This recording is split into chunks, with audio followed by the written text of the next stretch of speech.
Hola a todos et bienvenue dans cette nouvelle vidéo dans laquelle on va parler d'un sacré casse-tête dans la grammaire et la conjugaison espagnole, les temps du passé. Vamos!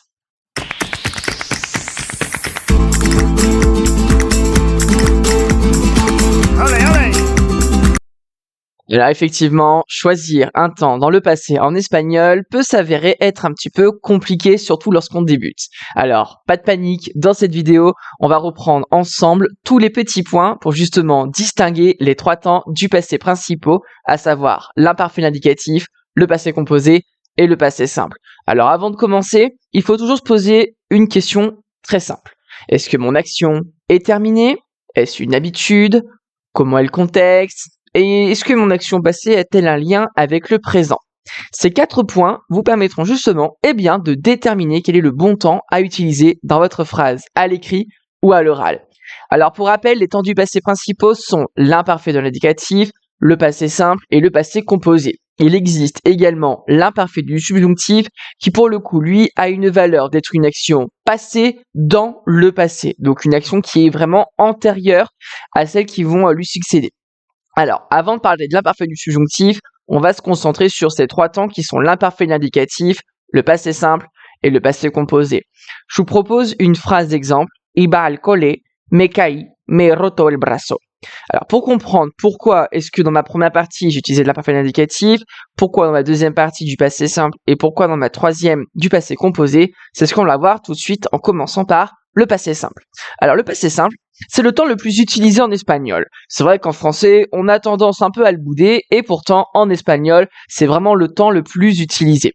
Alors c'est un temps qui va permettre de raconter des actions terminées, ponctuelles dans le passé. C'est-à-dire que l'action est terminée. Elle n'a pas de lien avec le présent, elle n'a pas de lien avec le futur, elle est terminée. Donc, par exemple, hier j'ai été au cinéma, je suis allé au cinéma. Ayer fui al cine. Mon action est terminée. Je ne suis pas encore en train d'aller au cinéma. Donc, je vais utiliser le passé simple. Ayer fui al cine. Mon action est terminée et révolue. Elle n'a pas de conséquences sur le présent. Elle n'a pas de conséquences sur le futur. Je vais donc, du passé simple, me marquer vraiment que l'action est terminée. En règle générale, avec le passé simple, on va retrouver des expressions comme ayer, la semana pasada, en 2022 ou une autre année, una vez, vraiment pour marquer quelque chose qui est terminé et qui n'a pas de lien avec le présent. Passons maintenant à l'imparfait de l'indicatif. Lui, pour le coup, il va servir à décrire un contexte, une habitude, des situations en cours dans le passé. En somme, c'est quelque chose qui n'est pas terminé dans le passé. Par exemple, quand j'étais enfant, je vivais à Madrid. Dans ma phrase, le fait d'être enfant est encore quelque chose de valable, puisque je ne marque pas que dans ma phrase, maintenant je suis adulte ou adolescent ou beaucoup plus âgé. De plus, ça marque une habitude passée. Quand j'étais enfant, je vivais à Madrid. Cuando era niño, vivía en Madrid. Ensuite, ici, on raconte justement quelque chose de ponctuel. On installe une ambiance, un arrière-plan. Ça permet vraiment à celui qui nous écoute, à celui qui nous lit, de comprendre que c'est un fait habituel dans le passé. En revanche, il n'y a pas forcément un lien avec le présent, mais mon action dans le passé est encore durable. Attention, dans le passé. Alors, en soi, comment différencier le passé simple et l'imparfait? C'est très simple. Le passé simple, c'est quelque chose qui va justement marquer une action qui est terminée. Elle est passée, d'accord? Elle n'a pas de lien avec le présent ni avec le futur, mais en tout cas, elle est terminée dans le passé. Alors que l'imparfait, lui, marquera une action qui est encore en train de se dérouler dans le passé. Par exemple, yo leía tranquilamente cuando sonó el teléfono. J'étais en train de lire tranquillement quand le téléphone a sonné. Je lisais, donc c'est un fait qui est en train de se dérouler, et le téléphone a sonné. L'action est terminée.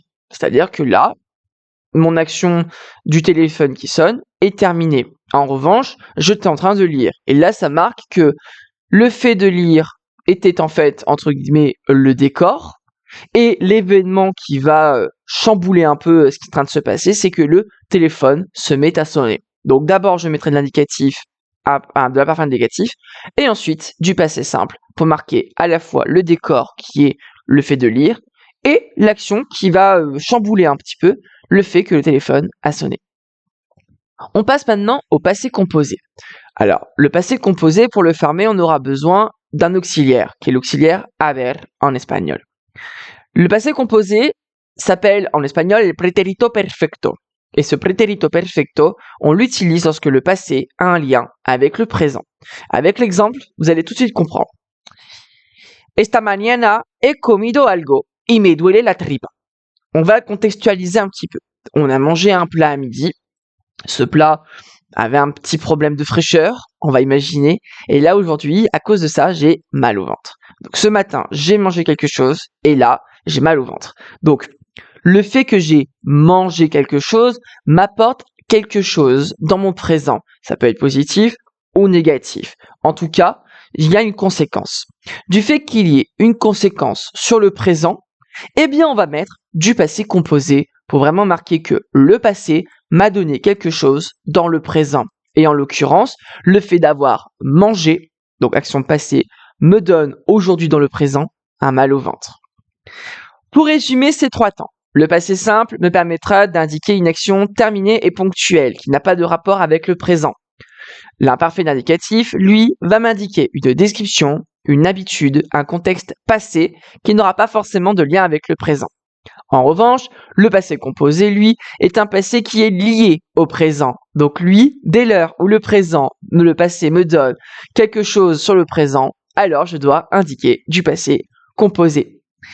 Voilà, c'est tout pour cette vidéo sur les temps du passé. J'espère que c'est dorénavant un peu plus clair pour vous. N'hésitez pas à revoir cette vidéo plusieurs fois afin de bien la comprendre. N'hésitez pas à vous entraîner, à faire des exemples. Et surtout, n'hésitez pas à vous abonner, à mettre un petit like et surtout à commenter. J'ai hâte de lire vos commentaires et à partager.